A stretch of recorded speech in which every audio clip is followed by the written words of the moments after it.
Selamat malam, Bapak, dosen, dan teman-teman semua.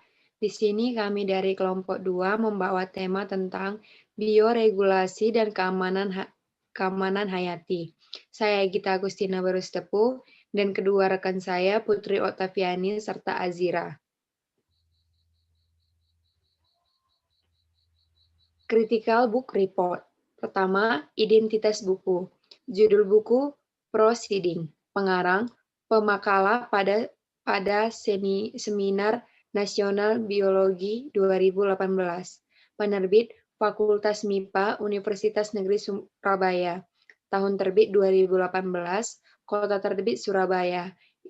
Di situ sudah kami terterakan cover dari buku kami. Dan ini adalah daftar isi dari buku kami yang kami buat.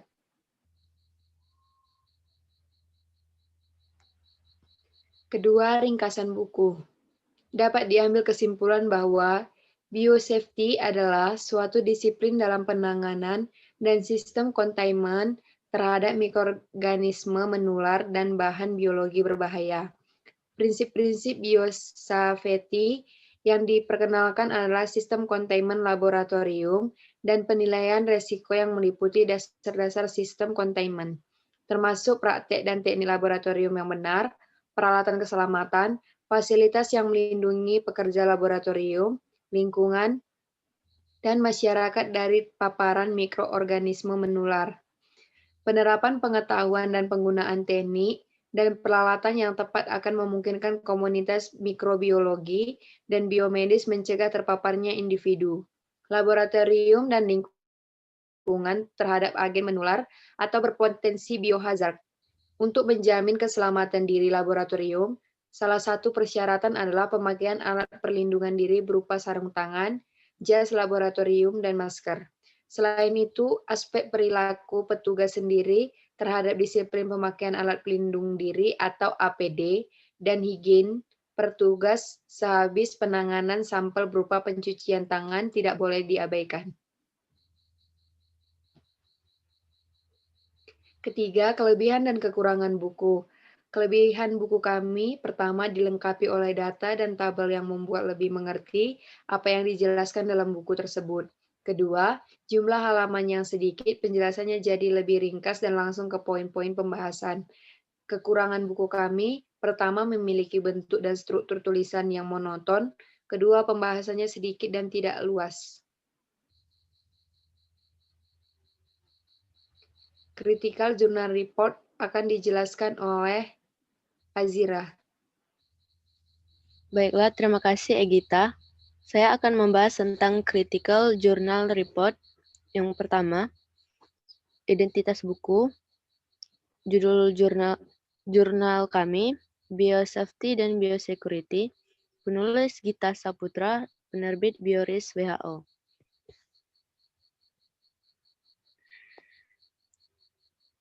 Ada beberapa ringkasan isi jurnal. Yang pertama membahas tentang biosafety dan biosecurity.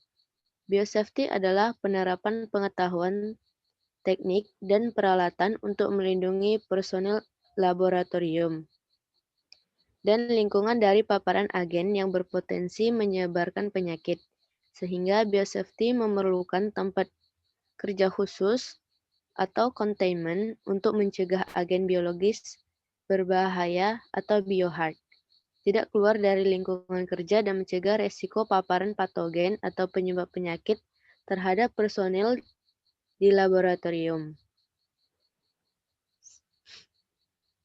Ada juga biosecurity merupakan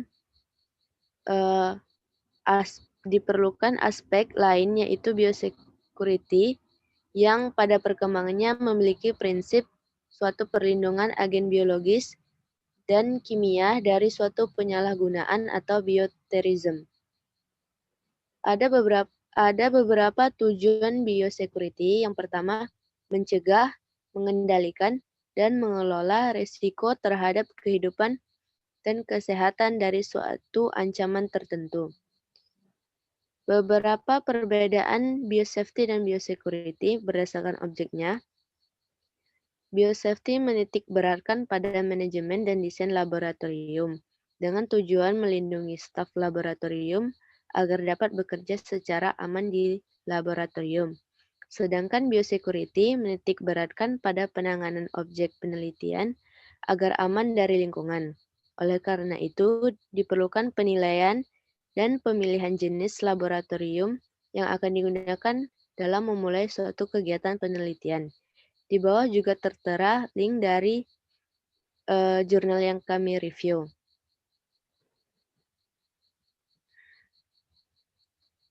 Yang kedua, critical journal report yang akan dibahas oleh Egita. Terima kasih. Critical Journal Report kedua. Pertama, identitas jurnal. Judul jurnal, Konversasi Keanekaragaman Hayati di Indonesia. Penulis Samedi, penerbitnya Hukum Lingkungan. Kami sudah membuat cover dari jurnal kami.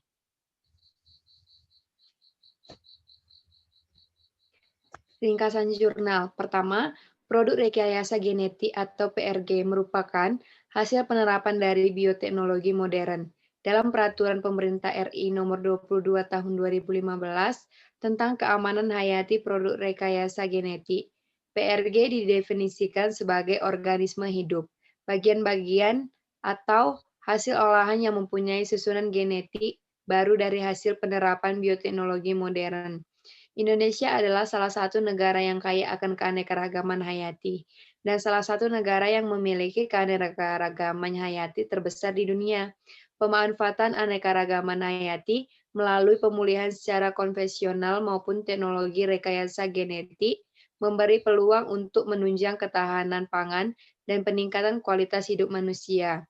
Contoh dan usaha pengendalian pada tanaman padi. Permasalahan utama padi adalah cekaman terhadap faktor biotik seperti serangga hama dan penyakit.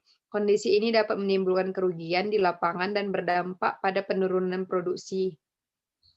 Salah satu hama penting yang menyebabkan kerugian sampai 20% pada tanaman padi adalah serangga dan hama penggerek batang kuning. Usaha pengendalian yang selama ini dilakukan dengan penyemprotan insektisida kurang efektif karena beberapa jenis hama hidup dan berkembang di dalam batang tanaman, sehingga waktu kontak dengan insektisida sangat terbatas. Oleh karena itu diperlukan jenis tanaman yang memiliki ketahanan terhadap serangga hama. Kami juga sudah menyelipkan link dari jurnal kami yang kedua. Selanjutnya akan dijelaskan oleh Azira.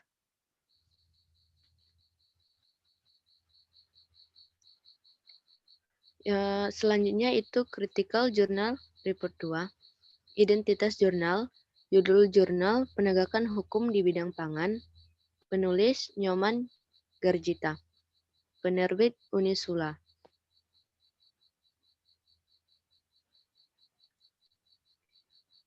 Ringkasan dari jurnal tersebut, penegakan hukum di bidang pangan terkait mie formalin yang dilakukan Polda Jawa Tengah dan kendala-kendala apa yang ditimbulkan dalam pelaksanaan penegakan hukum di bidang pangan terkait mie formalin yang dilakukan oleh Polda Jawa Tengah beserta solusinya. Di situ sudah ada link jurnalnya. Sekian presentasi dari kami. Saya Egita Agustina Barastepu dan kedua rekan saya Putri Oktaviani dan Azira mengucapkan sekian dan terima kasih. Jika ada kesalahan kata, kami mohon maaf. Terima kasih.